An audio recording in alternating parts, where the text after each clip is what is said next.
బియ్యంతో గంజి ఎలా చేయాలి. ఉప్పు బియ్యం ఇలా వేసుకొని దీంట్లోనే జీలకర్ర,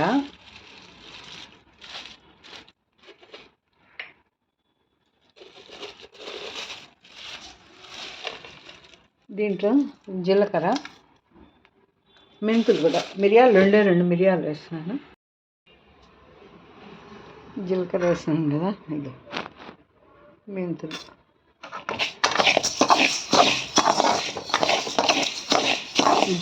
ఇప్పుడు బియ్యము, జీలకర్ర, మెంతులు వేసి వేసుకొని మిక్సీ పట్టుకోవాలి. ఇలా వేయించుకున్న తర్వాత మిక్సీ పట్టుకోవాలి. ఇలాంటి మిక్సీలో వేసినాను. ఇవి ఇంకా పొడి కొట్టుకోవాలి.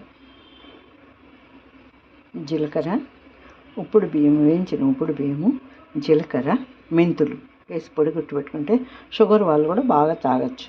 తాగితే దిటుగా ఉంటుంది. ఫీవర్ ఉన్న లోపల ఏం కాదు, ఎనర్జీ ఇస్తుంది, మంచిది. అదే ఆ పౌడర్ మిక్సీకి వేసుకున్నాను, రెడీ అయింది.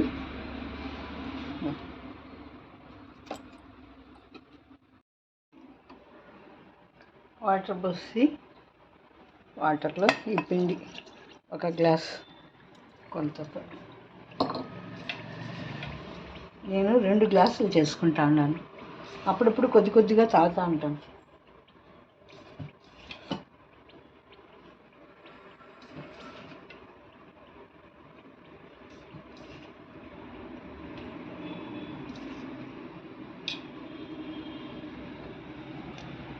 సెకండ్ గ్లాస్ వేసాను.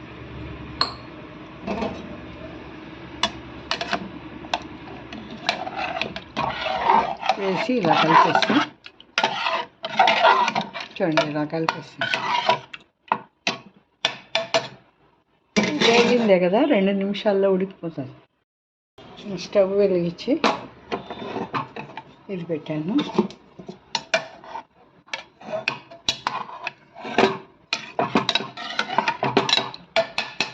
ఇప్పుడు ఎక్కువైంది కాబట్టి కొద్దిగా వాటర్ వేసాను.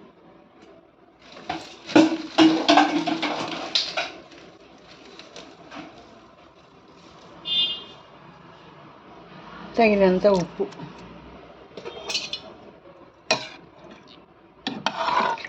ఎవరికి ఫీవర్ వచ్చినా, లోపల ఫీవర్ ఉన్నా ఇలాంటిది మెంతులు, జీలకర్ర వేసుకొని 2 డేస్ ఒకవేళ ఏదైనా తిని సరిగ్గా డైజెషన్ కాకపోయినా వాళ్ళకి ఇది 2 డేస్ ఇచ్చినారంటే స్ట్రెంగ్త్ ఉంటుంది, బాగా ఈజీ డైజెషన్గా ఉంటుంది. 2 డేస్ వాళ్ళకి రైస్ పెట్టకుండా ఇవ్వాలి. ఫీవర్ ఉన్న వాళ్ళకి కూడా ఇవ్వాలి.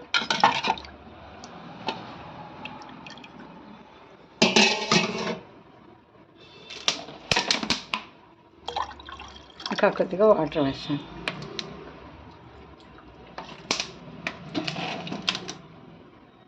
అయిపోయింది, ఉడికిపోయి రెడీ అయిపోయింది గంజి. ఇంకా తీసుకెళ్ళి తాగొచ్చు. బాగుంటుంది గంజి, భలే స్ట్రెంగ్త్గా ఉంటుంది హెల్త్కి. ఇంకా ఈరోజు మధ్యాహ్నం భోజనం ఇదే అండి, గంజి. కప్లో పోసుకొని అలానే తాగవచ్చు.